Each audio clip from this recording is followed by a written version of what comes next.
সবাই কেমন আছেন? তো শারদীয় দুর্গাপূজা উপলক্ষে সব বন্ধু বান্ধব না, তো কিছু বন্ধু বান্ধব আমরা একসাথে হয়েছি আজকে।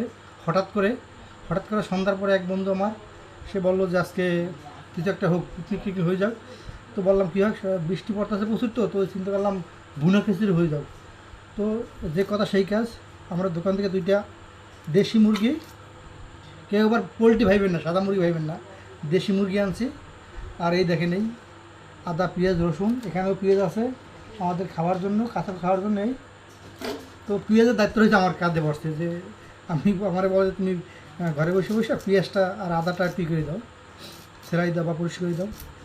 তো আমার কাজও প্রায় শেষের পর্যায়ে চলে আসছি। তো আশা করি আপনারা রান্নার ভিডিও এবং খাওয়ার ভিডিও পাবেন। তো যদি ভালো লাগে থাকে তাহলে একটা লাইক এবং কমেন্ট করে দিন। এই পর্যন্তই।